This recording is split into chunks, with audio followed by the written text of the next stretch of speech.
Welcome back, ladies and gentlemen, to the deciding game between the GIGABYTE Marines and Fnatic. It all comes down to this, and I want to know from you guys one more time, we're calling it, who's moving on to the quarterfinals next to Longzhu Gaming? Officio?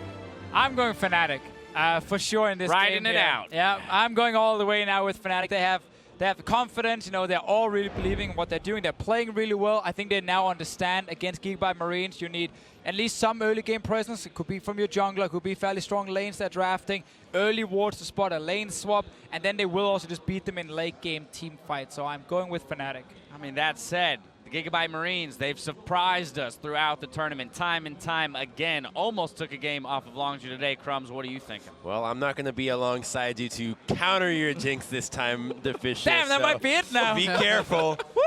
I'm going with the Marines, and when I look at the games that we've had so far, I can't deny that my mind's telling me Fnatic that is actually going to be taking this one. But I gotta have that gut feeling inside me that's telling me that the GIGABYTE... Exactly, right? My mind's Use your brain, man! I'm trying, but it just doesn't work prophet. right now. He doesn't have to explain himself. He just has to have the feeling. You know what? If you don't want me to explain myself, I won't. There it is. Zale, what are you thinking? I have some faith in Fnatic in this one. I do think that they've had a fantastic day. The momentum is in their favor. And I feel like we've seen the formula of how to beat the GIGABYTE Marines. As you said, you know, if you're able to put on some early pressure, if you're able to invade and figure out what they're doing, I feel like you can beat this team. Have we seen the formula, though? I feel like teams don't even know what they're going up against every time they play GIGABYTE. Do they even know? Let alone This is my have question. Does it matter if you have a downloaded? super strong meta comp and you scout out what they're doing at level 1? Like, I'm of the opinion that it shouldn't, right? As long as you give respect over to the picks, you think about what the strengths of the picks are, as some teams have been wont to do. You know, Right. Mortals did not respect what the Urgot could do. But if you think, hey, what are the strengths and weaknesses of these champions? Why is it not meta? They're not meta for a reason. You know, picks like Janna and Lulu and these sorts of What are picks your are thoughts, always there. Officio? I mean, I agree 100%, and I think the key thing with GIGABYTE Marines is they're getting the advantages through mid and jungle. Archie 1v1 will not do anything, and 2v2 bot lane, they're not winning either. So as long as you respect that duo from the mid lane, you should be okay. And obviously there could be some crazy strategy coming out now, but I feel like they have shown a lot of things. They've had a few hours to figure something out, which If is they have scary. something new, it could be crazy. Sure, but the Marines have also had, as you said, a lot of time to look at Fnatic. Fnatic's on that hot streak. They have been playing But better. they're picking the same every game except for Malzahar. Yeah, And do it roll again. side. I think that they can actually, if for once they tailor their bans to Fnatic, I think they actually can come out ahead with a winning mid and jungle synergy. You've given away Rekkles side of Broxah how many times so far? Fnatic just grabbed Syndra in the first I'm rotation. just glad that you guys don't agree, because that means we're very likely to have a crazy, crazy game. That's going to do it from us now. It's time to send it over to the casters to get into the action. And action we will have. Thank you, Dash, and welcome to Papa Smithy and Jat, who are joining me for the final tiebreaker game of the day between the GIGABYTE Marines and Fnatic. I don't know if I expected to say that sentence at Worlds. This has been one of the craziest days we've had at Worlds. 2 tiebreaker games. Fnatic started 0-4. If they make it to the quarterfinals, they will have won 4 games in a row. It is insane what had to happen to even get us to this point. And even just you and I, because it's the 8th game of the day, so we had to roll in some new analysts here to try to get you through. You're doing some great work here, Pastry Time. Just one more for both these teams as well. And they posed that question, GIGABYTE Marines, do they have one more? Because they need one more, and then they'll have a week to cook up some new strategies for the quarterfinals if they can pick up the win. Yeah, and it's also what picks do they have, what bans do they have? Sure. Because I agree with Crumbs there, where I am tired of seeing Broxah on Rek'Sai, because he has been so effective for it, and I want to see the teams, I want to see GIGABYTE Marines sitting backstage, watching the early pressure that he puts out with that pick, and getting rid of it. And if I think about Fnatic, what is the one ban that I would like against the GIGABYTE Marines? I feel like, we slept on how good Optimus was in the mid lane on Syndra. I think taking away Syndra really did dampen the luster of some of the laning phase, specifically in the mid lane for the side of GIGABYTE Marines. And the sneaky thing about the GIGABYTE Marines is they dazzle you with all these weird picks you haven't seen, but the guts of their best team compositions are in the carries. And when that's Syndra, Trist with the Lulu, it's actually very standard in that sense. Well, gentlemen, we'll have one of 2 firsts happen during this tiebreaker. Either Fnatic will be the first ever 0-3 Week 1 team to qualify for a quarterfinal, or GIGABYTE Marines will make their first ever quarters at Worlds. Interesting note, GIGABYTE Marines had their choice of side, and this crazy team who knows about the counter picks, who might want red side, you think, chose blue side for the final game of the night. Certainly interesting as Jarvan joins Kalista as Fnatic's first 2 bans, Janna and Xayah, so a complete bottom lane taken away by GAM, and Rek'Sai, there it is. And now we're in uncharted ground right now as far as this is concerned. Will we also see a Galio ban? That has been pivotal for GIGABYTE Marines. They beat Fnatic with it in the first game of this group stage. Marines nearly beat Longzhu with the Galio strategy, but they did not, and that's why we're here. There's a lot up, though. You have to note that Lulu was not taken at first pick. Sejuani taken over everything, so it's not going to be Levi focused, at least in terms of getting him a combative jungler. Sure, you can skirmish with the Sejuani, but this is a very high priority on a meta jungler, and maybe the prophecy will be standard from GIGABYTE Marines, but it's no surprise that Lulu and the Syndra we discussed is taken away from GIGABYTE Marines. Yeah, and with 2 AD carry bans, no early Trist right there, so Noway could definitely take that here. It does show the importance that both these teams are putting on the picks that each other have been successful on. I like the Syndra though from Fnatic, but with Lulu and Janna already off the board, Rakan is kind of the obvious next choice there for GIGABYTE Marines, so Saya will have to show off his playmaking. He came in this week and has looked quite good with the team. Yeah, as far as champions that enable a fast and aggressive style, both Sejuani and Rakan have fit that bill so far in this draft. And there's the Trist we expect, so first pick ADC goes over to GIGABYTE Marines. Yeah, Noway in their first victory at this tournament was a star on the Tristana, the sleight of hand, everything else with the Nocturne happening. And okay, quick lock-in on what has previously been considered a good laning pick into the Tristana. The Sivir being picked up here for Rekkles, so locking it in early. I don't think it would have been banned in the second round, but putting it in there now. Yeah, it's very bold right here, and I feel like it's just because Fnatic want to save as much as they possibly can as far as getting a counter pick, because if they lock one in here, it makes it a little bit easier for GIGABYTE Marines to draft around that. Who knows, though? I think it's a perplexing pick in a lot of different ways. It can potentially spell shield some stuff against Tristana, but you can't spell shield the full Rakan combo. No. It's a multi-spell layering, so he could be in a lot of danger in team fights. Well, top lane bans now from GIGABYTE Marines. They take away Cho'Gath, Kassadin on the side of Fnatic, consistently been taken away from Optimus ever since they won their first game in this group versus Fnatic. But Talia will also join the mix. And now, before we move into our last 4 picks of this group stage, GIGABYTE Marines will have one more ban. And it's Gragas, so taking a jungler away from Broxah. Yeah, able to target a decent amount right there with that. I feel like I'm still very confused by that Sivir pick, because unless they think Marines would have banned it and they really wanted it, a jungle pick would have fit perfectly in that early rotation. And a jungle pick is what you expect at this pick for Fnatic, because Cho'Gath has been taken off the board, but they're going to look for a safe top laner. So suddenly, there's questions about where Broxah will go. Lee Sin, of course, one pick they looked pretty good on, even if they couldn't quite get the full value out of it, and they will go for a blind pick Gnar. See what's available here for GIGABYTE Marines. So far, they're still at least hovering more standard. Well, again, by the looks of this, Sejuani is not going anywhere else. That was the only other consideration I had for GIGABYTE Marines mixing up this draft. But again, on blue side, is going to play it very safe, and looks like Orianna is going to be the lockup, and I assume Maokai and GIGABYTE Marines like, we're good enough players, let's just play team fight. And it's a ton of team fighting initiation if we've seen it. You don't really imagine some type of super weird strategy with these picks. It is sort of a ton of scaling, though. When it comes to early presence, you would say the Tristana over the Sivir situationally, but otherwise, there's quite a lot of advantage in terms of wave control, in terms of minion wave control, and also early game on the side of Fnatic. And look at this, a Broxah special is going to end the draft on Elise. And now we're putting Fnatic in a position where they are trying to get a lot of pushing lanes with an invading jungler, and it's GIGABYTE Marines who are then put on the early game back foot, maybe making a little bit more of the reactionary plays in the early game before they can be proactive with their initiation. The shoe is definitely on the other And that's foot. kind of where I was going to get to, is this feels like opposite day in the final game of the day. In the 8th game, GIGABYTE Marines have the most meta comp they have drafted the entire tournament, and Fnatic are very much focused on that early to mid game. Papa Smithy, I love opposite day right there. Immortals was winning last week, losing this week. Fnatic now winning instead of losing, and now the strategies have even flipped for GIGABYTE Marines. This is about as cookie cutter team fight comp as you can get.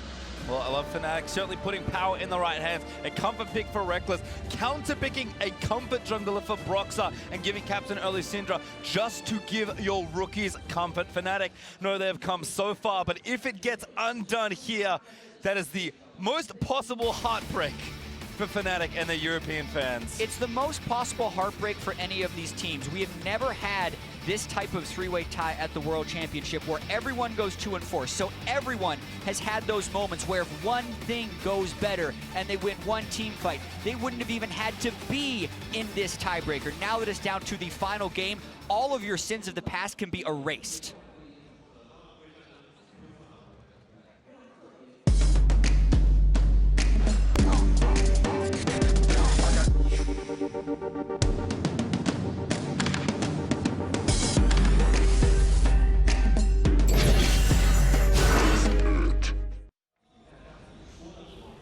And what a way we've come as we move out into Summoner's Rift for Group B's final time. Our second Worlds tiebreaker here in this group. As a reminder, it is only day one, but we have to seed a second team into the quarterfinals. Will it be GIGABYTE Marines or Fnatic? We'll have to find out. Understand the tinge of delirium in your voice on your fifth game in a row on play-by-play, but makes me hyped. I hope every day can match the drama of today. A day that could have been decided on the first 2 games in terms of who went through. Took 8 of all things, took another full day's match day just to get to this point. And everything had to happen exactly as it did to get us to this point as well. Everyone in the three-way tie had to take 1 game off the other team. Everyone also had to lose to Longzhu. It all fell into place today, and now we're here. Scripted, baby. That's what it feels like in a little bit of way, in a lot of ways, Papa Smithy. Well, I like this adaptation for GIGABYTE Marines, actually stacking the typical invade path here from Fnatic, but they instead mix it up, also play it safe, just spreading across the rift. So we'll, for once, have a standard start to a GIGABYTE Marines game. And kind of the fun thing with GIGABYTE Marines is, of course, a lot of people be mired in words like cheese and some of the more creative picks, but largely they have understood what their team comp did, what the enemy team comp did, and tried to play around when they were strong, just like the the Urgot that worked very well earlier in the day. Is Archie's gone for a bit of a walk, but should be able to walk away here. Now they have standard. Now they should know. Absolutely, they're very clear. Hey, it's going to have to be scale. It's going to have to be defensive. If they can act on that, it takes away all the people that are wanting to point fingers at GIGABYTE Marines and just say, oh, actually, they're just a good team. They just happen to have a mind for the innovation rather than always just going for the standard. Well, you can see Optimus pushing caps in early here. As we do move out into our lane. Saw Broxah started early red. So Levi's moving over now to his other buffs. Just clearing red buff on his side of the map, now back onto the blue, so could certainly be early action top lane. Yeah, top lane is very gankable when you're Gnar early against a Maokai. Even though Maokai does get pushed in a fair bit when left to his own devices, his follow-up and gank assist is so good. Levi pathing to hit level 3 very early. Archie has skilled W2, or rather Twisted Advance at level 2, so that gank is a real possibility. And honestly, the matchup I'm most interested in this game is Broxah versus Levi, because what do we say? Pushing lanes and an invading jungler. Maybe I'll have to hold that point. Here's Mega. sOAZ does flash out of the way, but the Permafrost now applied. Archie can look for that stun as sOAZ could be locked up in. Already burned the flash. It's disaster.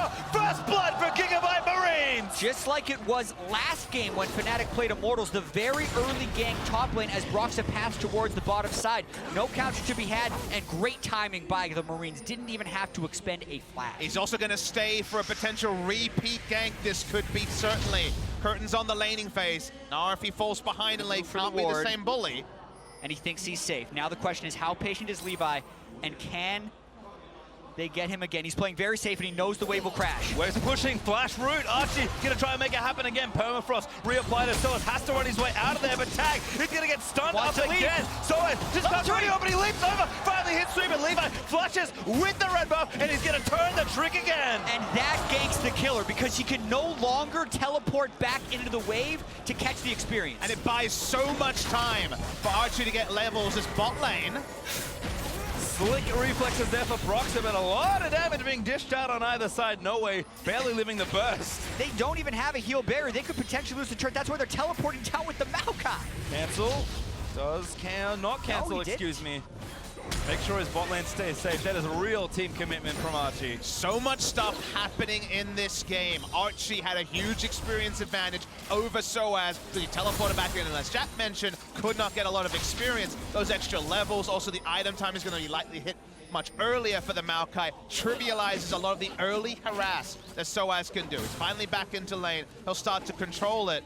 We will see the Maokai go back top lane, but he did relieve some pressure off the duo. Yeah, and some of the outcomes of those 2 kills onto sOAZ aren't turret damage. It's not even an incredibly skewed top lane, as now both top laners are without their teleport and flash.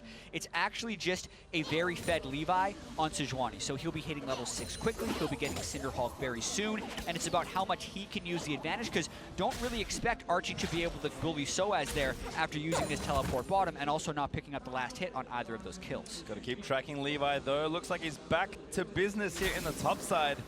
Gonna scan around with the plank. Gets a ward down into the river as well. And looks like just keep jungling. Like you said, Jat is accelerated, wants to stay ahead of the curve. And what this game really cements to everyone, I hope, is that Levi, it's about the mindset, not necessarily the picks. This guy has a ganking mindset. It doesn't matter that Sejuani against Elise. Levi is the player who will look for the creative ganks. His pathing into the advanced brush to ward off just a single ward, answering his return gank in top, was also of the mindset of a ganker. And Broxah has the lowest kill participation before today of any player in the tournament. So he has struggled to have anywhere near the impact that, of course, Levi has. Yeah, and looking at the bottom lane as well, this is a lane that Broxah should be looking to snowball around. Rekkles and Jesiz have had perma-shove in this lane. Lulu as well as Sivir does outshove the Rakan and the Trist, and when they were shoved in as well, that's when Noway and Sia went for Broxah down to that bottom lane, so that CS lead has exploded. Smart ward coming through, and on your screen you can see that Rekkles has definitely had some good times on the Sivir. Has been a legacy pick for him, even though a lot of other regions were looking past the Sivir pick for most of summer. Yeah, and when we said it was a perplexing pick in Champ Select, it was just because we didn't expect it to be banned, so they could have gotten something that it was. Oh, Broxah looking to burst down Saya, but not enough just yet. 3v3, but a little too low already. Rekkles might flash in for the kill, but Saya battle dances away. But definitely at the point in the game where you can be pretty brazen with face checks when you have this many kills on a Sejuani. So his presence is what warded off there being any counter kills, as we see Optimus roaming down as well. Yeah. Look at this turret, it's extremely low. That's why Optimus is down here. But Rekkles and Jesiz are just going to keep shoving in as long as they have Broxah there for the support. Pop back there by sOAZ, gets out from under the sapling that Archie put into the brush, but you can see with the early lead playing confidently here in the top lane, and Optimus the same, very completely even on CS versus Caps, and he's had a great landing phase just on his own. It really has been split map attention as far as these two very heavy ganking junglers go. This bigger lead and a 7-minute turret is not a trivial factor in solo queue in Korea. Doran's Ring Sivir is actually pretty common. Doran's Ring Jhin and Doran's Ring Sivir to allow this sort of push, but double ranged has done so much work in bot lane that with Relic Shield, they take a turret at less than 7 minutes. Yeah, absolute destruction of that bottom lane by Rekkles and Jesiz, and they played that lane so extremely well in such an impressive moment. And this entire run by Fnatic has been insane. Listening to Caps talk at the start of the day and how beaten he sounded when talking about, well, maybe I don't really think we deserve to get out. But after they, I feel like, won that game against Immortals with the comeback win to the Nexus kill before their team full wipe, those wins could be cathartic. And they completely changed the mentality after that game. They've really been a new team. And what did we see from Fnatic? There was so much action around the top side. The bot side said, hey, we're definitely not getting ganked. This guy's getting camped top side. Let's get advantages bot side. And we couldn't really say that about a lot of Fnatic's play in most of the games last week. Seeing that today is another good sign, because at least they're getting wins somewhere rather than wins nowhere. Yeah, 30 CS lead for Rekkles as it continues to build up, and Fnatic already hot swapping there to the top side. Why not? You have a strong pushing lane already with the Sivir and Lulu. Get sOAZ out of that lane. I mean, 1v2 is not much worse than the situation he's already been in, and Fnatic are looking to tear down these turrets. Yeah, it's going to be much harder to push into Archie right now because he does have the Ninja Tabi, but the pressure is there. The early deaths from sOAZ are mostly forgotten by and large because he hasn't lost his turret. His gold is actually not that far behind Archie. It's 300 in a Maokai versus Gnar matchup. That's negligible. The question will be whether or not GIGABYTE Marines can get onto Rekkles, and that's going to be the question for the rest of the game at this point, as he's looking like the early front runner to have most of Fnatic's It was something like 1,200 gold behind for Noway on the Tristana as well, who will have to slowly cobble together something. Yeah, 1,100 at 9 minutes. Yeah, almost 40 CS behind as well. There's Noway trying something. They do see the control ward Levi did not stick around, so gonna know that something's up. Fnatic instantly back away from the potential 3v3, but Broxah is also in the area if needed. So this swap from Fnatic going very well. And we have to again return to pick and ban. Okay, there's been 2 kills, and we see Rekkles getting ahead. Outscale is still a game plan for GIGABYTE Marines. So having 2 kills, having the Sejuani, never get invaded by Elise, get a free jungling phase, and then some with bonus gold is still, if we look back at more traditional days, because today has been atypical, and then some in terms of the meta, or maybe it's the evolution of the first week meta. But by first week meta standards, GIGABYTE Marines can still hold their head high. They still have great options as the game goes on. So that gold lead for Fnatic is actually in the hands of Rekkles, like we mentioned, but sOAZ about to go mega, getting hunted down by Optimus, but yep, He's sneaky. Don't see him, and sOAZ chills out, has a bit of a chuckle in the brush, and just gonna be patient. And by seeing Orianna down bottom side, Fnatic is now even more emboldened to continue to shove top. Well, Broxah actually might find a pick here, level 5 for the Rakan versus 7 of Broxah. And Archie could be even more trouble. Ninja Tabe are good. See what sOAZ's Fate can do, but again, all action here on the Fnatic bot lane as almost always. Just gonna shove down this turret, zoning off the dual lane completely, nothing GAM can do. They're not even level 6 on the Rakan right now, plus they don't have the people there to follow Broxah. They're not necessarily getting their defense in the right places to deal with this pushing bot lane. These objectives are coming very fast for Fnatic. I feel like the game time is almost crept up on us. Only 10 minutes into the game, yet a lot of advantages being added on for the side of Fnatic, who are in the role of aggressor this game. And again, I said it earlier, I'll say it again here. It's good to see the team that has the momentum, that's trying to play proactive, find these leads. Today, scaling hasn't worked as reliably, so they'll feel good about where they are, but only when they take the outer mid lane turret do I think they'll pay off their draft and really feel good, especially if it's pre-15 minutes. That's the big one. 2,000 gold means a little bit now, but it will mean a lot more when they can open up that mid lane, get to 3,000 to 5,000 gold lead, and potentially overpower GIGABYTE Marines in team fights. Because yes, Rekkles is ahead right now, but Essence Reaver versus BF Sword in a full-on 5v5 when you're talking about Sejuani, Maokai, and Orianna is a lot less of an advantage. Rekkles just trying to continue pushing his advantage there on the top side. And Levi, we saw those 2 great ganks to start things off for himself and Archie in the top lane, but has been well spotted by Fnatic in a lot of their wards here. So certainly playing with a bit more respect as Broxah going to get tagged.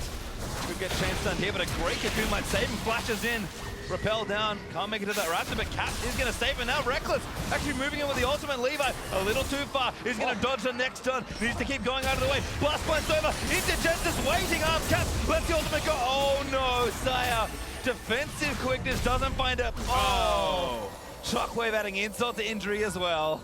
A great escape, I feel like, from Levi sidestepping the stun from Caps and then making a mistake, but then 2 blown ultimates that did not need to be used from the Rakan as well as Optimus' Orianna, so that's a big loss of pressure, and Fnatic's just gonna rinse and repeat, keep shoving in these lanes. Well, why wouldn't you? Fnatic, everything really being handed to them in this early game since the action in top side, so is gonna get locked out. Oh, goodbye. Makes it back safely. I knew he was the whole time. We have a cheeky giggle getting to lane faster. They have almost complete control when it comes to the river on top side of the map, so the Heralds will basically be free for them if they want to try to fight back for this sort of control on this side. Marines will have to invest Levi's time. He's the only base checker at the moment who doesn't have to worry about dying, so for now at least, playing with pretty shallow vision, ends up just growing the CS and experience advantage. Oh, the poor blue buff CC'd forever. Caps does get it as they take the Rift Child and steal the blue out of GAM's jungle. Fnatic just playing so actively on this map, and GAM just kind of sitting back and saying, all right, if we have to scale, I guess we scale, because very passive play from an otherwise aggressive team. Yeah, and the things Fnatic are doing are things they're very comfortable doing. This is how you play, and this is how they like to play during the regular season. You get a bottom lane who has a CS advantage and can apply pressure. You cycle your jungler down there. You take a turret. You swap to the top side. You take the Rift Herald. Use that to break mid. That's the script for running these strategies, and GIGABYTE Marines has opted into the same game style, but they're not playing the same game. They're not meeting Fnatic at these spots, and they're getting a little bit run over right now. It's a bit surreal, but the assignment right now for Levi is take the 2 camps closest to mid and make sure they don't outnumber and take the mid lane turret. The turret HP and Levi's job are intrinsically linked right now. That's the only way that Fnatic can really accelerate the pace of the game that they want to at kind of their own behest, and that's why Levi is largely just pathing around mid. Cheeky blue buff steal, though, is quintessential Levi. Broxah, though, again, heralded up, is going to try and maybe get that happening soon. Roam over. Optimus is going to take the blue buff, so mid laners will both get it. As we look again down to up to the top lane, sorry, for sOAZ. Black Cleaver done, so maybe his side lane pressure could also affect it as Optimus trying to make a play. And looking at Levi right now, he's taking Wolves on the other side. He's not in position to stop this Rift Herald push. Well, 4 members here for Fnatic, so it can tip in if he wants, but he's tying up Archie. The siege very Might successful. go for a fight here, even after the turret dies. Well, there's the ulti up from Rekkles. Optimus had the ball placed, but everybody just dissipates from the center of the map. And I feel like that's a misuse of the Sejuani. I mentioned what his job was, kind of disrespected it, but they might look for a kill on the back end. Ooh, still rooted up, but sOAZ has his flash. Optimus very, very late, but the dive is incoming. Levi is here. sOAZ gonna try and magic his way out of this one, but no luck. Optimus grabs it. They do get the kill, but can they even get the minion wave to the turret? The third kill on sOAZ with a lack of pressure. The waves continue to collapse down for the side of GIGABYTE Marines. With this comp, a single kill for mid lane turret is a mistake. It is not a trade up, it is a trade down. Fnatic are more than happy. sOAZ had no interest in trying to flash. A pretty easily flashable ultimate, because his flash will be used aggressively when he hits Gnar in the next particular team fight. So honestly, GIGABYTE Marines need to continue to have a strong spine because they drafted into being the defensive team and then tried to play aggressive with Levi. Well, Fnatic still climbing up in the gold. 2,000 ahead still with 0 kills on the board. And sOAZ and Archie are doing battle. Yeah, just watching this one more time. It was an extended trade.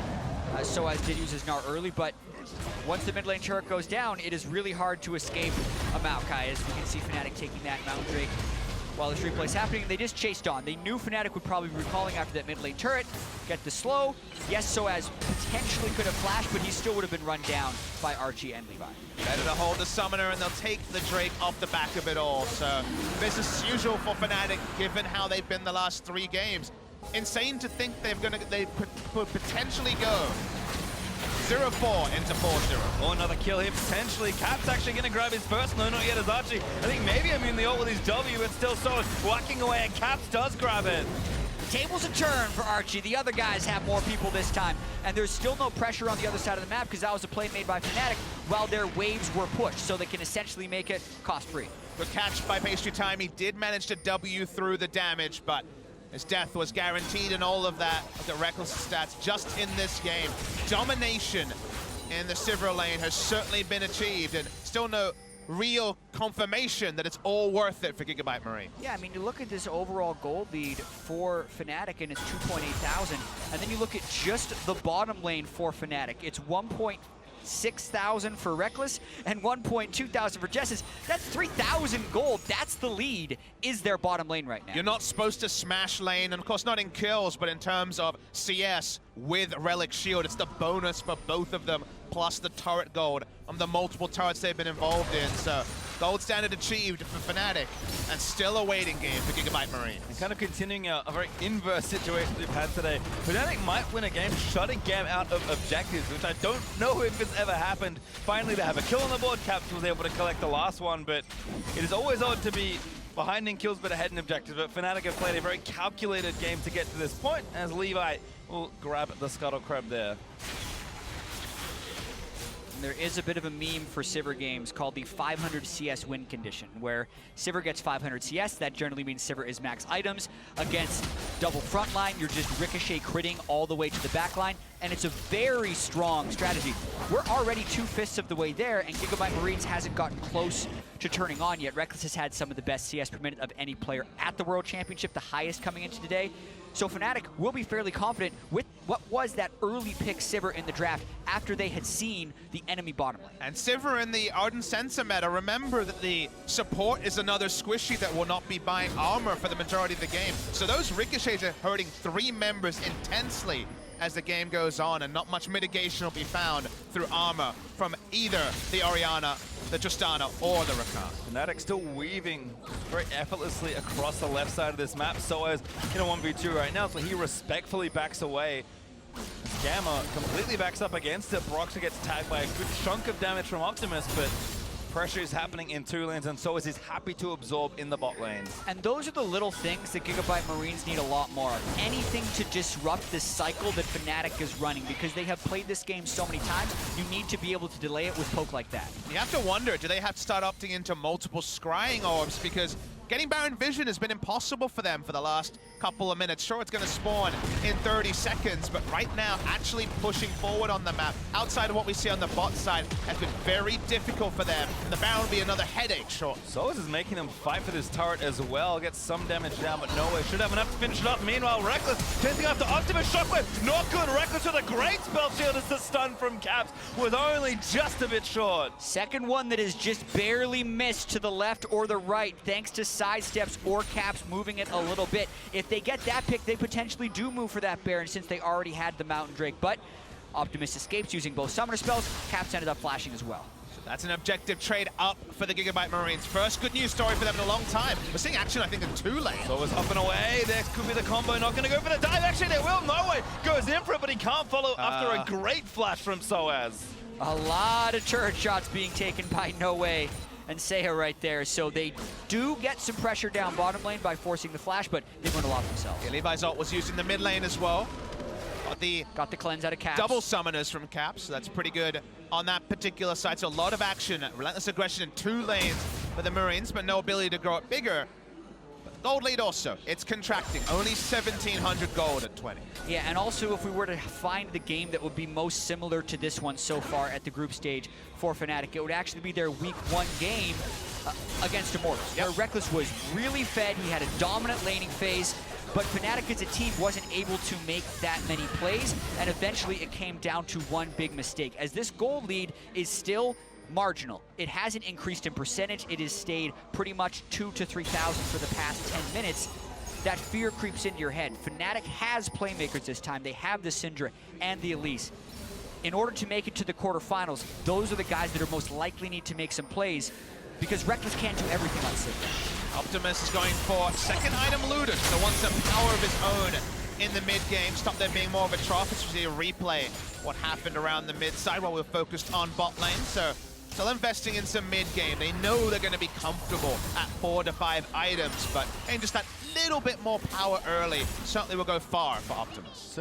And Fnatic needs to play as a team right here, which is what they are doing around Baron right now. The more control they can get with Vision, the higher the likelihood they land a cocoon and use that Mountain Drake to get a large team advantage. Well, game is getting closer as GAM taking that turret, prevent the shutout of objectives, and again continue to kind of move people around the important sections of the map. Rekkles still scaling, but GAM will be happy to sort of tie the game at just 2,000 gold, given that we're now 22 minutes through. Fnatic, however, are looking to make it perfect on Drake as they move towards the mountain that's now spawning.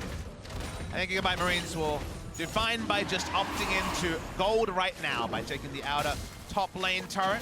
Looking for a fight here. Honestly, the easiest way for GIGABYTE Marines to be bowled over is the face check and Elise Cocoon. Syndra and Elise damage is deletion on most of their members. Lock it or no. Spectre's Cal or no. So for now, give up the Drakes, take the immediate gold, and keep things tight. Yeah, and GIGABYTE Marines are getting something back here. When Fnatic was posturing for Baron Vision the first time, Noway took the first outer tier turret. When Fnatic goes for the second Mountain Drake, they get the top outer turret. And if they get a tier 2 here, they very nearly did. They would have nearly equalized the goal, but this is where Fnatic is looking to make their play. TP from sOAZ going to try and make it happen. Now Levi going to turn back around. TP also in from GAM as Levi. Maybe just catches sOAZ. Archie trying to make something happen. Oh my god, what a busted shot! Kicks sOAZ out of the fight. Rekkles also popped his ulti and GAM walk away. Scottish free is Archie. Re-engage maybe. Tries, goes back in. The ulti finds Rekkles. Noway immediately goes in on him, but sOAZ still fighting here. A good 3-man stun from Caps. With sOAZ, he goes down and GAM come alive. GIGABYTE Marines, team fight fundamentals were awesome there. Caps will most likely just lead to the disengage. Levi going forward when they saw the teleport came in. Zoned away multiple members. It'll be best seen on the replay, but his instinct to move forward stopped it being a collapse from Fnatic, and they just turned on sOAZ, who was caught alone. Rekkles has no flash. Oh my goodness, the knockup does land in. Not enough spell shield. Stun lands through and the support grabs him. And if we're talking about team fight fundamentals in the mid game, tank play reigns supreme. If you're in front of your damage dealers, you win the fight, especially when one team has the tanks and the other has burst and flank. sOAZ couldn't get in for the flank. The first time, Broxah was never able to find effectiveness as he was the one who was initially targeted, so GIGABYTE Marines win the fight in multiple ways. And the gold lead is basically absent now, less than 1,000 gold without scale. Nothing is decided for those last couple of moments. The smart team fight calls are great news for the side of GIGABYTE Marines. So this all starts off with them giving up, trying to take this turret, realize they couldn't do it. Watch the teleport and where it's channeled here and Levi's decision making. And then look at the spacing as well. Lulu and Syndra really far behind the play. Levi moves forward to buy some space. And then here, Noway, boom, prevents the Mega Gnar immediately. That one moment basically means that Sivir ultimate will lead to nothing, but Archie, he's only thinking of re-engage. Yeah, well, Syndra also walks over a ward in the jungle, so GIGABYTE Marines know they have a numbers advantage and can freely engage. They hardly get touched in this play. Rekkles realizes the fight has gone astray and flashes out. We want to talk about the Sejuani ultimate, but we will talk about Sejuani sticking topside and then eliminating Rekkles on the backside of all of this. And GAM, again, we expect him to scale at Rekkles. Not a good look. That is not the picture you want to see for Fnatic when it's the team that has struggled with their mentality after the first week going 0-3, feeling like they wouldn't be able to bounce back. But miraculously this week, they pull so much back together. They have come so far. There is no way they can give up now. And sOAZ, look at this, Spirit Visage second, no Frozen Mallet to potentially abuse Archie in a sideline kind of things. All right, we're probably going to be need to team fight soon as Fnatic have to opt into something in this mid-game around the major objectives like the Baron or, of course, the next dragon that's spawning, which is an Infernal. But GAM just going off right now. Cap splashes in, cleanses out of the way, but now that's going to dive a beautiful ult. Nails that one, and Optimus grabs it. And nothing Elise can do there. Suddenly the shoe. We talked about the shoe being on the other foot in terms of draft. Now in terms of tempo in the actual game. GIGABYTE Marines reign supreme, and Fnatic can only run in one direction. It's away. GIGABYTE Marines have a lot of initiation tools. They just didn't have the push in the early game. As you said, they had to stall out. Cap still down, also still flashless. sOAZ also still in the mid lane. Marines gonna push strong. Gonna go for this turret, and actually are going to get it. Fnatic cannot defend, and now they're just gonna keep going. GAM gonna try and bust through an inhib. Such decisive play here from this team. Fnatic can only watch as that part of their base crumbles. This game accelerated to late game a lot sooner than Fnatic thought it would. They have an early game advantage, but you're hitting the power spikes on Noway's Tristana. You're hitting those points of Maokai being able to find fearless teamfight initiation. And everything was so clean until it wasn't. It felt like Fnatic were doing exactly what they needed to. Rotating around the map. You hear that shout, they're trying something Archie again, but he's almost got ult ready. This could be real bad for Fnatic if they don't make it happen, and Levi is gonna try go in. Optimus, look at that turret! Doesn't quite have it, he didn't have his ultimate. It's so close, but Rekkles caught in the front lines, dies to Archie. And now sOAZ trying to get a kill back here. But again, the poly onto Archie as he zones out Broxah and Jesiz. Caps is flanking. Oh, that ultimate barely missed. Archie still here. Optimus can find a very crucial shockwave at Archie. I think he's just gonna leave him away. And Baron is still up. There's no Rekkles to take it, so Fnatic has to be very careful, but they control ward, they know there's no vision, they know GIGABYTE Marines is extremely low, and they have double mount. No Warmogs on Levi either, he did not rush it. Baron's at 2,000. Optimus can make the play, he's got no help, but they can deliver, not gonna make it there as the Baron. Goes over to Fnatic's side, almost dies with the shockwave, only finds one, so it takes down Levi as he flashes onto Optimus to finish off that kill. Hyperprox, there's the double for now. And that's the clutch that Fnatic has had all day long. It goes awry at the start, Rekkles falls, but the rest of the team backs up the play. Caps comes in from the side, lands a ton of poke. They get them low enough, they recognize the state of the game, and they make the aggressive call and convert. Yeah, the two-man stun was so big from Caps, who had a ward around the blue buff area where Noway was trying to poke in. Both the damage dealers out of the fight, even without Rekkles able to power down the Baron. This game has been topsy-turvy on a topsy-turvy day, and now Fnatic find themselves again about 1,500 gold ahead. Going for this Infernal Drake now though, Fnatic. So much of an advantage despite not having a top inhib. GAM though might try something, but Levi not here to steal, no chance at all. Yeah, they're definitely best to stay away from that one. And it's been a topsy-turvy game. Fnatic made the clutch play. They have triple Drake right now, 1 Infernal, 2 Mountain. But they're also missing a top lane inhibitor because there was a lot that went wrong before this big turnaround by Fnatic. This was already after they had gotten some damage in, so they tried to rush down the Baron. Syndra famously has enough burst, so does the Elise. The turn away from here, the shockwave is just onto Jesiz, and sOAZ has no frontline to respect, so can barrel into Optimus. It only needs the auto attacks to cement both a double kill and the Baron to Fnatic. Yeah, but we still know the GIGABYTE Marines are willing to pull the trigger at any moment. There is still no flash onto Caps, and there is a flash on Archie's Maokai plus a Righteous Glory. So even though Fnatic has Baron, you cannot be sure that they are going to be the ones dictating the tempo. Good ward though, does what Levi and Say are trying something around the turret. And again, still pushing through Baron, so it's ready with TP if they need it, but GAM, they want this outer turret if they can get it, but they have to get it safely. Noway's hit a very strong point in terms of damage. Double Zeal item complete. Only armor item on any member of Fnatic is a Randuin's onto sOAZ. So target acquisition so important for the Marines. They can power them down. And sOAZ trying to hit some split push power has already gone Mega, so the ability to teleport in and get that Mega Gnar is diminishing by the second. But with Baron minions on one side plus a Sivir and a Syndra, as long as Fnatic's in front of a turret, there's not much GIGABYTE Marines can do. Probably fine for Marines if it's actually Fnatic's Baron power play right now, and the fact that they pushed them into defense probably feels pretty good, but it's still a very close game. Conditional statements is all we have to bring you 8 games into what has been a mad first day of the second week of group stages here at the World Championships 2017. GIGABYTE Marines do have the comp. They do have good item timings. The gold lead is nothing to write home about. On paper, you have to love what GIGABYTE Marines have, but there can still be a single Braid Fade by one member of the 10 members in this game, and the game could be decided by that. So as in a side lane though, something we've heard a lot at critical junctures for him at Worlds. And he is getting stronger on this now. Ignore the 4 deaths for now. His individual play has been amazing all day long. Zeke's convergence for the second time in one day is some sort of double rainbow situation here at the World Championships. You see that ult pop from the Rakan. We can see big damage also. Once in a day forward, Archie tries to make the play. The ulti knock weapon. Oh no! Rips it up. Sayano still massive set of charms in the backline, but still TP's in. Mega now down the support, and Fnatic obliterate him. And the fight isn't clean for GIGABYTE Marines. The Orianna ball snapped back due to range, and then Rakan found the God engage, but there was no shockwave to follow. That could have been so huge, but instead, it is now Fnatic with Baron pushing bottom. Looks like inhibs could start to break here. Fnatic with a very strong push. Baron just gonna wear off, and looks like Fnatic. One more wave. No, don't even chance that.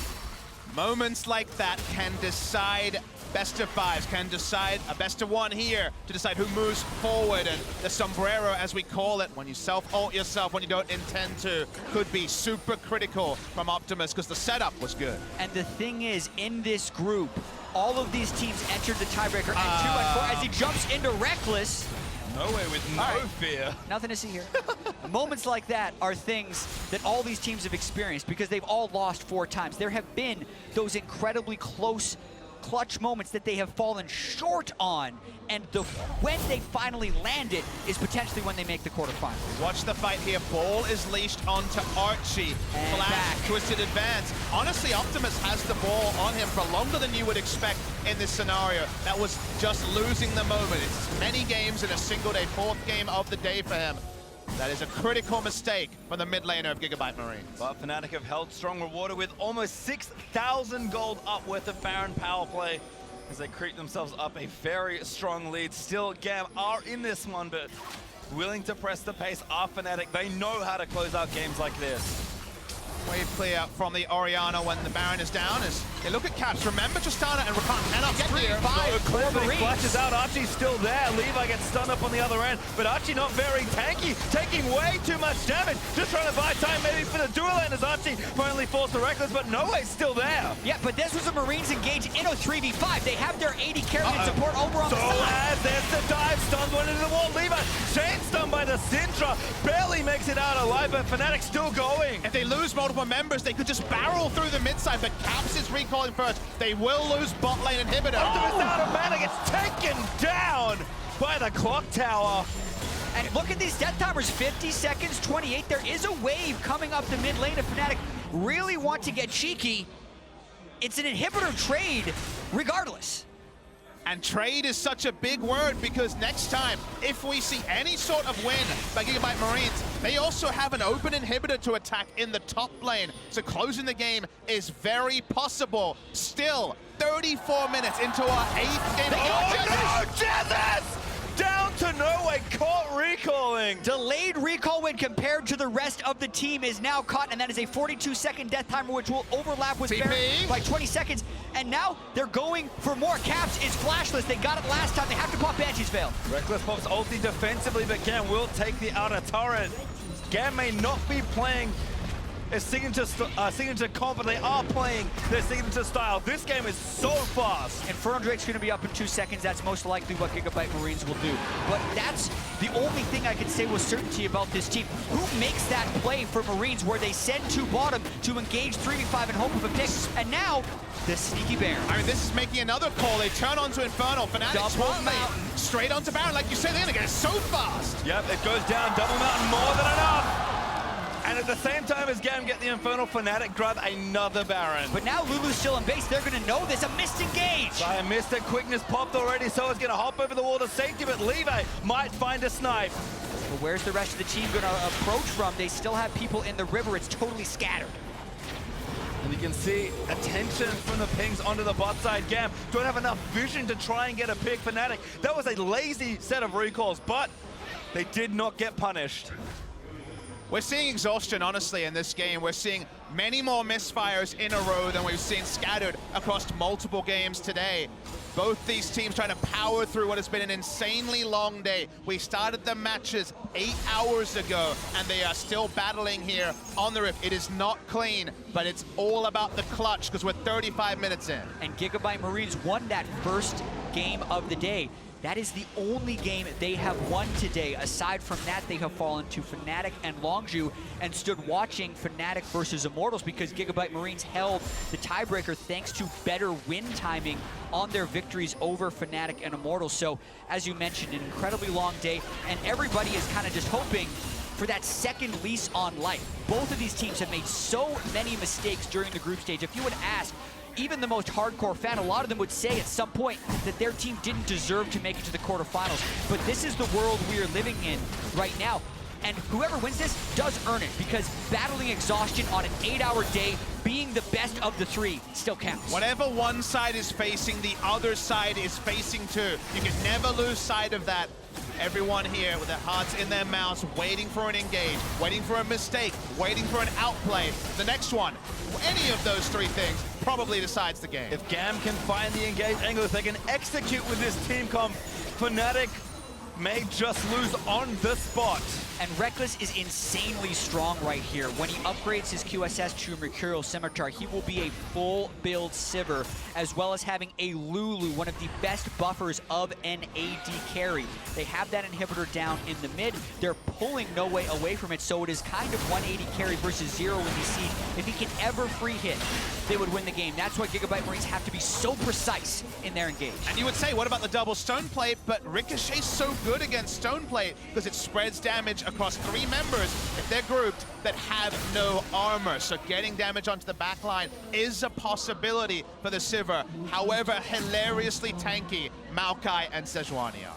Still 1 minute and 30 seconds on this Baron buff. sOAZ is doing work in the side lane with his Black Cleaver and Guardian Angel. It is incredibly difficult for Marines to make an initiation. They don't have that much damage without Tristana here. Well, Levi threatens, but again, GAM know that without a 5v5, it is tough for them to do too much. Baron is wearing off, though, for Fnatic. Only a minute left, and they haven't got too much more. GAM actually protecting their inhibitor turrets, not the tier 2, sOAZ did manage to claim that, but only losing 1 inhib after 2 Barons might be a miracle if GAM can do it. Yeah, and remember, Fnatic is pushing this lane because that's the lane where they don't have an inhibitor. Yep. Fnatic has also suffered substantial base destruction during this game. Levi onto Rekkles, but Rekkles standing strong. Warmog's regen will come in. Of course, they'll be slower pushing the minions in bot side because they're dealing with the super minions from the side of GIGABYTE Marines. There's an unreal amount of unspent gold as well for both these sides. Fnatic is desperate to make this Baron count. That they have so much gold that they are not spending. GAM closer to their base could tip the scales. Yeah, 2,000 at least on every carry position and 1,500 on the jungler and support. So that gold lead is actually facetious right now. GIGABYTE Marines can fight them item equal for the most part if they find it engaged. 3,100 gold on Noway. Everyone else much, much lower. In terms of effective gold lead, it's probably only a couple of thousand. Caps down bot side, but blow for blow against Archie looking good. Rekkles does not get caught because GAM have no vision as they transition around their base, and Fnatic, they finally take their turret. They open up another inhib, but they do not take it down, and GAM have now had them respawn. Fnatic, their bot inhib also respawns. We have 2 open inhibs on either side, and once again, we are at an impasse. And we get to take a deep breath too. 39 minutes 30, those shopping trips will happen. The objective that will force the final Alamo for one of these teams is still not decided. The battlefield will continue to change as everyone just resets and gets ready for that titanic last fight. Yeah, and Rekkles is 6 items, as is Noway, so both these AD carries very strong. It's about a half item lead for most of Fnatic, the needlessly large rod to the ward slot when you compare the mid laners. The null magic mantle to the ward slot when you compare with Levi. Sometimes vision can actually be incredibly important, but they're just going to brute force go in. Optimus again, the hula hoop not good there. So it's actually in, almost mega, but a great knock there. Mike hitting away, saying they're taking too much damage. He goes down to Rekkles. Noway needs to stay alive in this fight. Broxah chunked by Optimus, but sOAZ just going in. He's going to try and mega them around. Got an amazing stun.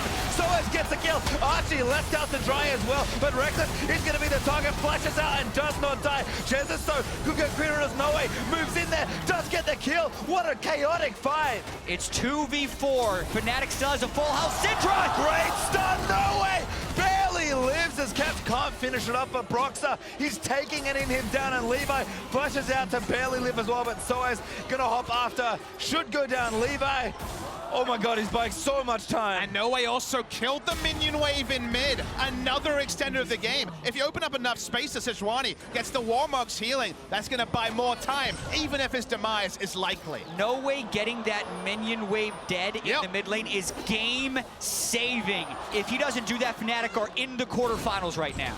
Now, interestingly, if Levi dies now, he will be dead through Barons. There's a very interesting... And he is dead. He's gonna die. They will not have smite for Baron. Gonna get chased down, but the jungler has changed. Noway trying to solo the Elder Drake. But they're gonna get this. They shred this thing. It's a 6-item Trist with Ardent Sensor. They're gonna get Elder. RTTP. Fnatic do know what's happening. Gnar's here. Sivir's coming. Sivir is running fast. Ultimate actually trying to bait them in. Rekkles, little too far forward, but Saya taking the damage. Oh, they barely get it. sOAZ does manage to fight away. Oh my god, killed it away. Grizzly's face up, still going for it. sOAZ, Mega needs to avoid it, but he got the double kill. Noway still fighting him, but sOAZ with the Mega. Caps finds the touchdown. Shockwave, no. missed. Oh no, Fnatic inching closer as Optimus getting it taken down by the veteran. Super minions in the mid wave. After that, after the Elder Drake steal, after Noway killing Rekkles, it looks like Fnatic will be going to the quarterfinals. It's not an ace just yet, but sOAZ will ensure it will be. Fnatic surging forward. One of those shockwaves of the 3 that missed hit, and maybe this game goes a different way, but Fnatic made the more reliable plays. It was not clean, but they should end the game here, whatever Levi can Gnar do. is pretty strong. He's keeping the minions away, but if he falls, then it's just going to be a cycle of deaths over and over again. This is desperation with super minions coming from the other side. And not redemption, not enough. 16 seconds on Noway, but Caps is going to have ultimate when he comes up. Saya did respawn, he goes in, Charms gets a knockup, but he's just, again, trying to buy time. Fnatic not having any of it, though. Caps is pretty low. Most likely over. We have to see it, though. They're very close. Still going in again. Saya trying to make it, but the Nexus is open. Noway makes his way back in, but he's not going to do it. Cap finds a clutch play, and Fnatic do the unthinkable and make their way to the quarterfinals. Still close. Optimus forced the shockwave. The wave has to go in, and there it is.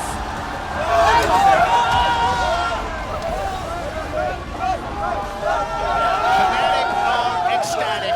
What a story. 0-4. Remember, they were 0-3 last week, and they lost the first game of week 2. But from there, win 4 games in a row. We saw Rekkles earlier, stone-faced after the game, started to slip away, but it slipped and slid so many different times. Very different emotions from the Fnatic members now than at any moment last week. And what a roller coaster this group stage was, as well as this game with the Elder Dragon going down right at the very end. So many expectations defied by Fnatic. No one in this group stage format has come back from an 0-3, let alone an 0-4. Not only did Fnatic have to win 4 games in a row to do this, they also needed help from other places. An absolutely miraculous run. A Cinderella story for Fnatic. And you can see on the other side, of course, defeat in the face of GIGABYTE Marines. Certainly have to be so proud for their first ever appearance at Worlds, just how well they played. But at the end of the day, we have 2 tiebreaks. There can only be one winner, and that winner is Fnatic. From 4th in a lot of people's predictions to just barely in the quarterfinals. And the GIGABYTE Marine spot was earned from their MSI heroics, and their heroics here would have continued to build a big fan base for this team. They were so smart at playing around innovation, at surprising their opponents. In this game, so close at executing clean team fights, but 1, 2, 3 Orianna shockwaves missed. Critical mistakes meant that, unfortunately, while they largely had the macro, they kind of lost the minimum that you need to when you draft scaling. In the clutch moments, they were found wanting.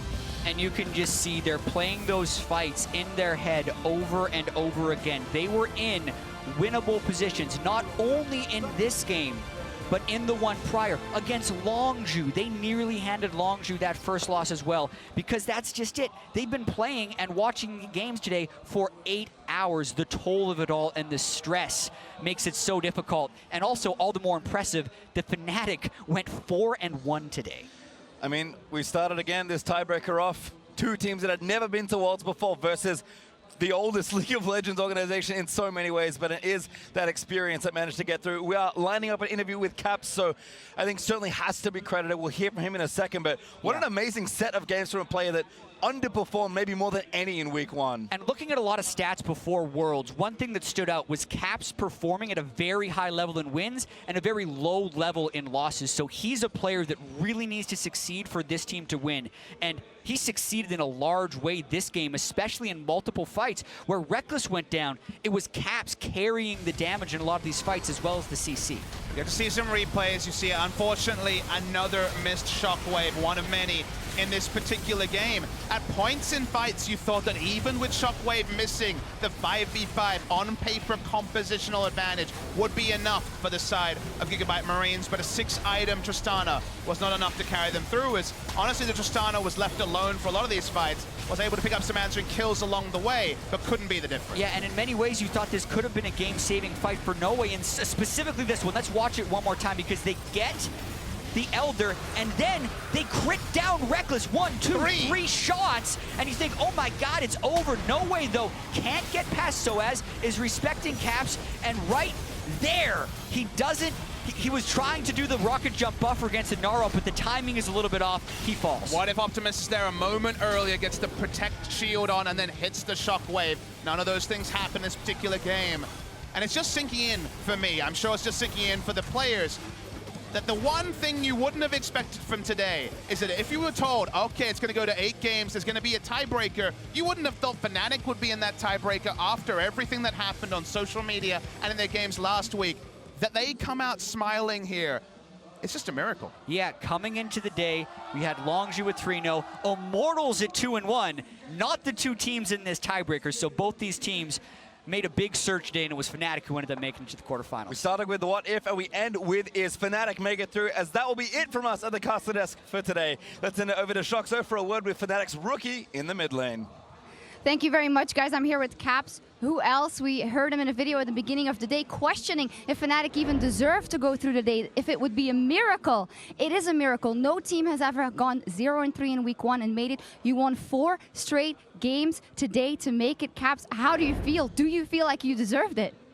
I think the first thing I feel is I feel really tired at this point. There was a lot of close games. But I just want to cool down a bit. I'm really excited. I'm really happy. Especially because a lot of the games were super close and they could have gone either way. And at this point, I don't know. I just need to realize it, I think. Yeah, I think it's going to hit you pretty soon. I saw how happy you guys were. You talk about being tired, but also very excited, and it was a crazy day. So how did you keep a cool head in the end in that last game? Because you guys didn't start off great in that game. You guys really had to fight for it. I mean, it was not only the 5 games we played, but we also had to cheer for Longsu in 2 games that were both, like one was, they were 10k behind and we had to sit and cheer for Longsu to win. So we were definitely tired, but and I mean, I think we could feel it as well in the game. People were starting to be a bit tired, but I guess it was the same for them. They were also a bit tired and they made a lot of bad calls, I think, and we were able to punish them. And in the end, we just pulled it out. I also have to say, you had some really clutch moments today as well. Obviously, your Syndra was good, but have you felt that your performance was progressing as these games went on today, together with the team spirit? I think it's one of the things where it's like, I mean, usually just look bad when you lose, right? Because you don't really have any pressure and you don't really have the opportunity to do any plays. While today, the games were in a lot more in our favor. A lot of the games were drafted Rekkles, so we had the early pressure and we were able to turn the early pressure into 2 kills. You're so factual, Caps. You just did the almost incredible what nobody believed you to do. Is it still sinking in? It's definitely sinking in. I think I will go home. We will eat at the buffet probably as a team. And I think maybe when I go to bed tonight, I'm not even going to sleep. I actually have had a bit of problem sleeping lately because I was so excited. And now I really hope I can just finally calm down. I hope you also get some orange juice at that buffet, by the way. But final question, and we have to ask this. It wasn't great in week 1, obviously. There were a lot of question marks, and you overcame that all. So what can you tell the fans and a lot of your European and around the world fans to keep this going now and make sure that that doesn't happen again before you go into the quarterfinals? So I think a lot of our games were, both in week 1 and week 2, were closer than we wanted them to be. I think if we want to beat, and we're even going to face a first seed team, and we're going to beat probably a Korean team, we will need to be a lot more convincing. I think especially when we get a lead, we're really bad at closing it out. So I think it's just in scrims, we just have to practice more the situations that arrive on stage, where people don't just fight randomly, they don't take fights that they don't have to take. All right, well, anything else you want to say, or are you just ready to chill for a bit, cool down, and enjoy your victory at the team? Yeah, I will just say thanks for supporting me.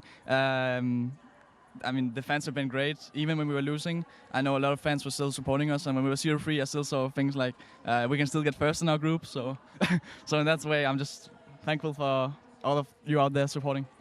And we're thankful for an amazing day of games. Thank you very much for the interview. Congratulations, Caps and Fnatic.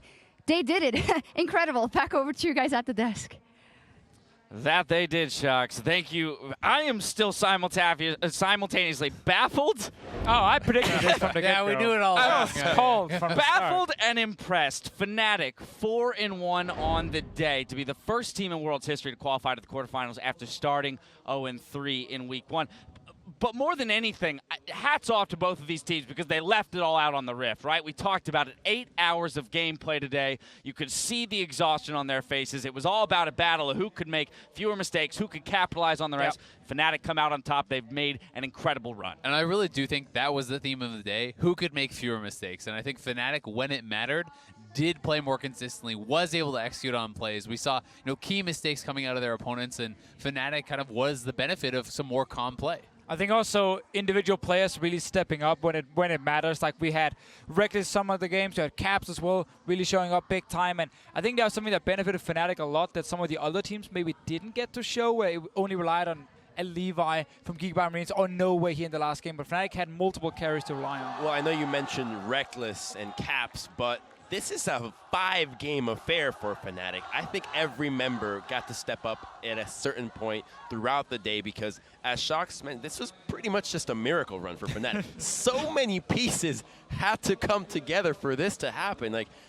And look, and as we're all still kind of coming down from the excitement of the game, I do want to pull up the final fight one more time. Let's look at the craziness that ended it. Let's remember, this fight starts at the GIGABYTE Marines base, goes all the way back to Fnatic's, to the Elder, and back to the base. And I mean, the key thing to track is the shockwave from the Orianna. Optimus not able to really find anyone there, getting pushed out of the fight. And Noway, you brought this up, Crumbs. He could have actually Buster shot sOAZ out of there, and perhaps they could have actually kept more members alive for that eventual Elder Dragon.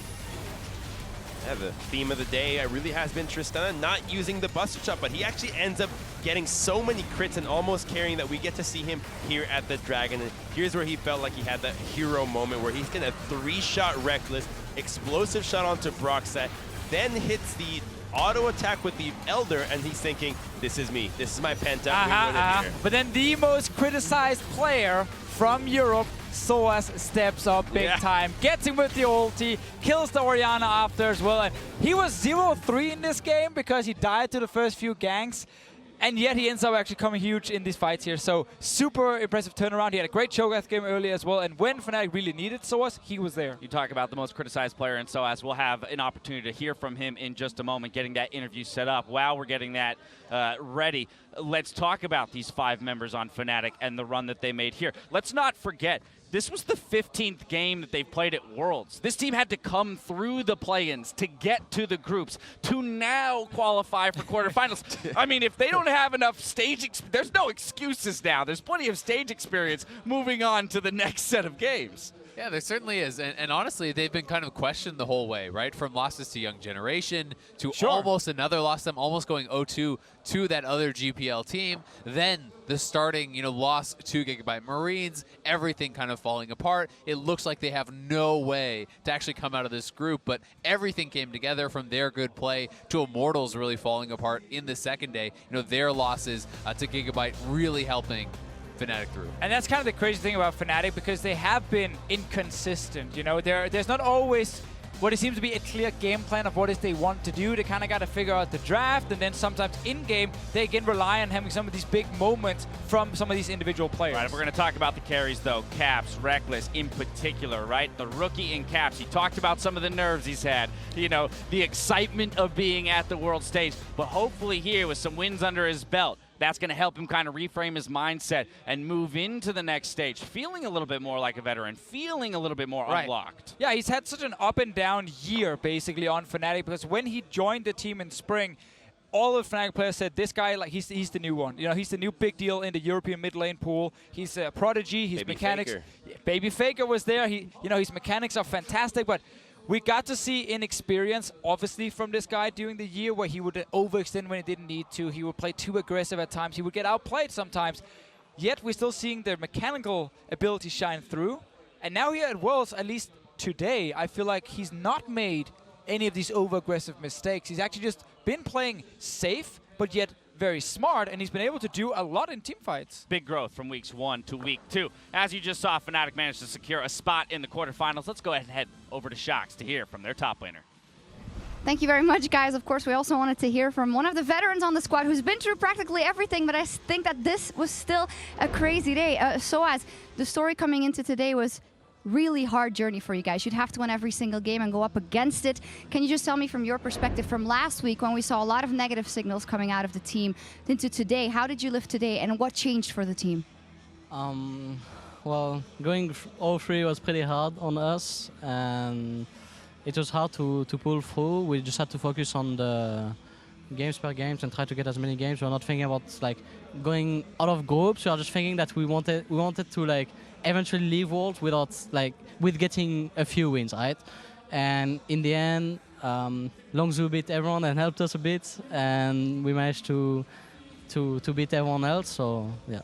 Would you say there was a certain moment where you started believing again, or that kind of changed the dynamic in the team today? I started really believing after we beat Immortals. As soon as I went on Twitch on top, and then we both killed them, and then we got Baron. Then I knew that the game was won, and I thought we had good momentum for the next game, and our team atmosphere was pretty good. So it was like a confidence boost, I guess, for everyone. Yeah. Yeah, I mean, that looks like the game that tilted. Finally, you are, of course, a veteran on the team together with Rekkles, and you've been through a lot again this world in terms of social media and whatnot. So what, in the end, did you say to the team, or how did you guys help out the other ones, and how did you come together to pull it through? I think it was really, really hard because it wasn't super hard in terms of team practice and stuff like that, but it's just it's best of one, and you don't have many chances, so you just had more pressure. It's not like you just lose 2 games and you're like, okay, we can win all the next one. It was as soon as we went all 3, it was really hard to like talk about practice, what to change and stuff like this, because we are not really so open-minded anymore, right? As if it's before Worlds, everyone is way more open, and you're way more open to criticism about anything. So yeah, it was pretty hard for us to have a good mindset after this. But yeah, since we were thinking that we were sort of out, you know, I felt like it actually helped us for some reason, you know. Yeah, it was a kind of a buff. Yeah, that's it then. Did you have fun with the champions you played today? Yeah, it was pretty fun. Besides the Nautilus one, I didn't like it too much because I was the only engaged, so I just had to int it a bit to like somehow win some team fights. I didn't like the comp of this game, but the other one was okay. It was okay. Hey, it was fantastic today. Congratulations, sOAZ. We'll see you in the quarterfinals. Thank you very much for the interview, and back to you guys at the desk. To me, that's something is playing with nothing to lose, right? Sometimes that can actually relieve some of the pressure when you've already said, hey, we're at rock bottom, we're out of the tournament, you have no expectations, and it allows you to play, I think, more to your normal level and sometimes without the stress of those expectations. Yeah, we talked about it, right? For Immortals, it was coming in and knowing, oh, we only have to win one. You kind of have that complacency, but then when the losses start coming through, it can sometimes get hard to turn it back on. For Fnatic, we got that nothing to lose mindset. You win the first one. Well, heck, let's just keep going. I still can't believe how close that first game they won actually was. When we think back, we kept replaying that fight down in the bottom lane where everything went wrong for Immortals. If it wasn't for that moment, Fnatic would not have done what they're doing now. We wouldn't be standing here talking about this, and Immortals would most likely have been in the quarterfinals. We say that at the same token, though, right? Week 1, game against Immortals. Very true. Rekkles commits the ultimate crime in going over, over aggressive in the mid lane, and played in part a role in that 0-3. So you're seeing all the trials and tribulations of a Worlds run for a team like Fnatic. And that's been all of Worlds, right? How many games can you think of where it's just the what if? What if EDG didn't group up for SKT's, amazing moment, that engage coming in from Wolf? What if Immortals in the bot lane didn't throw that game? What if Rekkles didn't flash forward against Immortals? But that's what these games come down to, right? It is those moments. It's making the right call when the game's on the line, and I think that Fnatic in the end was able to do that. The test of greatness is to overcome those obstacles. After today's results and Fnatic's historic comeback, they will be joining Longzhu in the quarterfinals, while Immortals and the GIGABYTE Marines are heading home. Tomorrow we'll turn to Group C, where RNG are in a great position before their first game against G2 Esports, and the contenders will play 3 games each. We'll get 2 new quarterfinalists by the end of the day. Remember that we start a little earlier this week, with the first game beginning at 12 p.m. local time. That's 9 p.m. Pacific time and 6 a.m. Central European Summer Time. Set your clocks now, set the alarms, whatever it is. Esports never sleeps, according to Crum, so I know he'll be here. Sleep. I mean, tomorrow's set of games. How pumped are you guys? Especially after we thought today was decided. Hey, everyone thought Fnatic had no chance. What about G2? I'm looking for 1907 Fenerbahce 03 team. Woo! What do they got? Fear a man with nothing to lose. Hey, they can make a run for it. If Fnatic could do it, who's to say they can't? Yeah, if today is proof of anything, it's that anything can happen. One more look here at the groups as we move forward. Again, tomorrow we've got Royal Never Give Up, Samsung Galaxy, G2 Esports, and 1907 Fenerbahce. Really excited to see if Royal Never Give Up can actually maintain their form. Are they legit? Are they this good? Can they actually best Samsung once more? I think they can.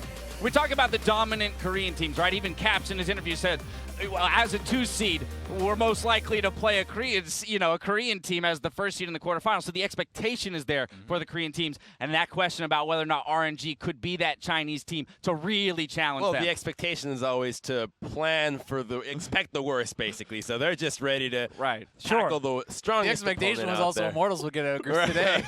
Fun fact, by the way, Fnatic actually have a very high chance of not playing a Korean team if Samsung do not get first place in their group, because then it's only SKT they can actually get in that quarterfinal. So RNG they first want someone place. from Group D. They probably want someone from Group D, yeah. There's still a whole lot of scenarios that can be worked out. Be sure to join Shox, Kobe, and Deficio for Worlds tonight in a few minutes as they break down the action from today. Now for myself, the casters, the entire live broadcast crew, thank you for watching, and we'll see you tomorrow for more Worlds 2017. Good night.